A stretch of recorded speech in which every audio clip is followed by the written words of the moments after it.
Soma's baking and cooking থেকে আমি সোমা বলছি।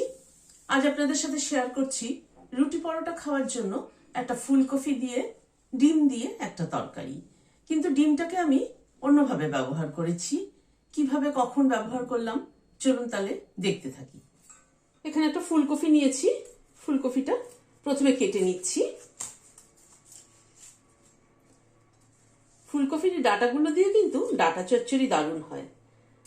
আপনারা কে কে ডাঁটা চচ্চড়ি খেতে ভালোবাসেন আমাকে কমেন্ট বক্সে জানাবেন। আমরা বাঙালিরা কিন্তু কিছুই ফেলি না, সবকিছুই কিন্তু খাই আমরা, ডাঁটা বলুন পাতা বলুন। ফুলকপিটাকে ছোট ছোট করে কেটে নিচ্ছি। এরকম ভাবে ছোট ছোট করে ফুলকপিটাকে কেটে নিচ্ছি। দুটো আলু নিয়েছি, আলুটাকেও কিন্তু এরকম ডুমো ডুমো করে ছোট ছোট করে কেটে নিচ্ছি। আলুটাকেও এইভাবে কেটে নিচ্ছি।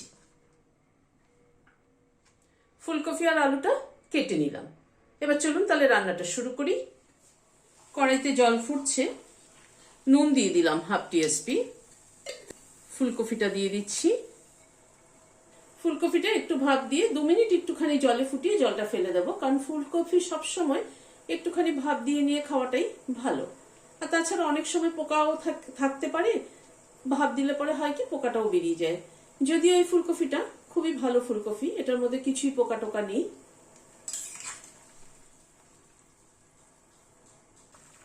মিনিট 2 মতো ফুলকপিটা ফুটলো।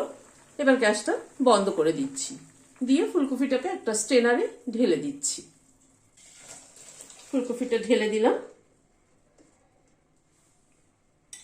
গ্যাসে একটা কড়াই বসালাম, সাদা তেল দিচ্ছি।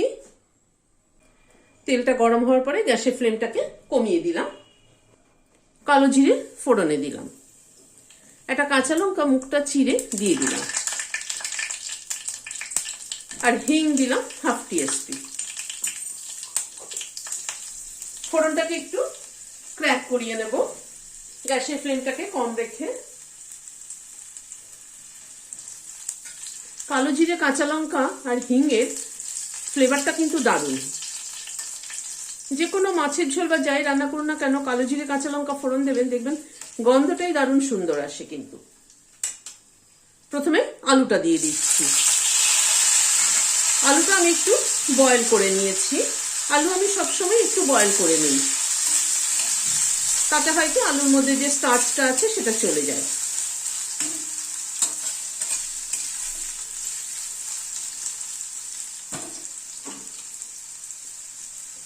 আলুটাকে আগে একটুখানি ভেজে নিলাম, এই মিনিট খানেক একটু নাড়াচাড়া করে নিলাম।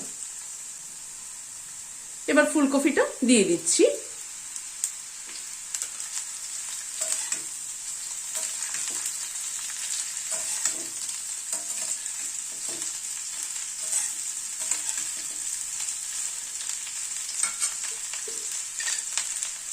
হাফ টিস্পুন নুন দিয়ে দিলাম, সামান্য একটু হলুদ দিয়ে দিলাম।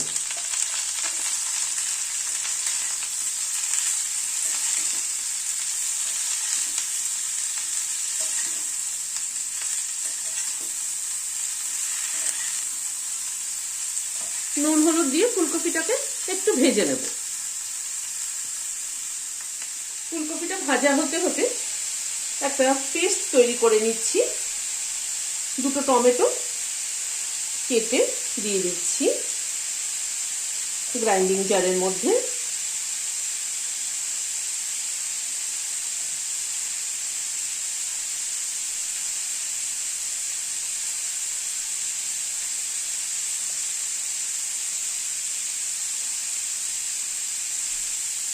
আর দুটো কাঁচা লঙ্কা দিয়ে দিলাম। এই টমেটো আর কাঁচা লঙ্কাটার একটা পেস্ট তৈরি করে নিচ্ছি। ফুলকপি আলুটা অনেকটাই ভাজা হয়ে এসছে। এবার এই টমেটো কাঁচা লঙ্কার পেস্টটা দিয়ে দিচ্ছি।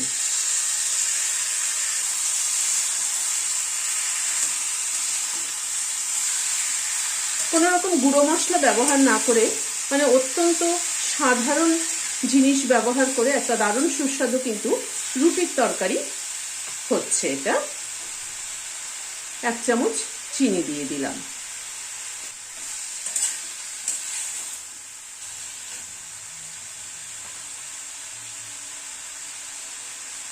টমেটো আর কাঁচা লঙ্কার পেস্টটাকে ফুলকপি আলুর সাথে ভালো করে মিশিয়ে একটু কষিয়ে নিলাম।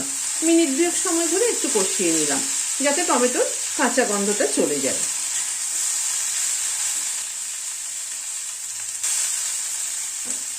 একটা ডিম সেদ্ধ করে নিয়েছি, ডিমটাকে গ্রেট করে দিয়ে দিচ্ছি।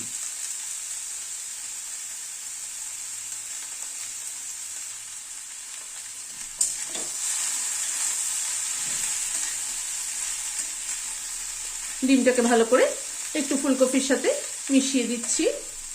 এই ডিমটা দেওয়াতে কিন্তু তরকারিটার টেস্টটা পুরো চেঞ্জ হয়ে যাবে।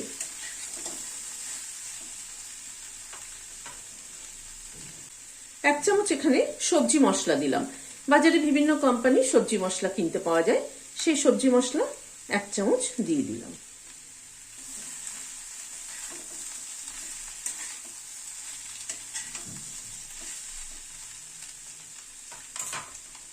নামানোর আগে 1 মুঠো ধনেপাতা কুচি ছড়িয়ে দিলাম। অত্যন্ত কম উপকরণে কিন্তু দারুণ টেস্টি একটা রুটি পরোটা খাওয়ার তরকারি। গ্যাসের ফ্লেমটাকে বন্ধ করে দিচ্ছি, দিয়ে ঢেকে দিচ্ছি স্ট্যান্ডিং টাইম 5 মিনিট। সবজি মশলার ফ্লেভারটা এবং ধনেপাতার ফ্লেভারটা অ্যাবজর্ব হওয়ার জন্য। ফ্লেভারটা কিন্তু একটা বড় পার্ট রান্নার, সবসময় আমি ফ্লেভার নিয়ে বলে থাকি। কিন্তু অত্যন্ত কম উপকরণে খুব সহজে তৈরি হয়ে যায় কিন্তু একটা খুব সুস্বাদু রুটি পরোটা খাওয়ার তরকারি। আপনারা করে দেখবেন, আমার মনে হয় ভালো লাগবে। ভালো লাগলে একটা লাইক এবং সাবস্ক্রাইব করার অনুরোধ রইল। আজ তাহলে এখানে শেষ করছি, দেখা হচ্ছে পরবর্তী ভিডিওতে। নমস্কার।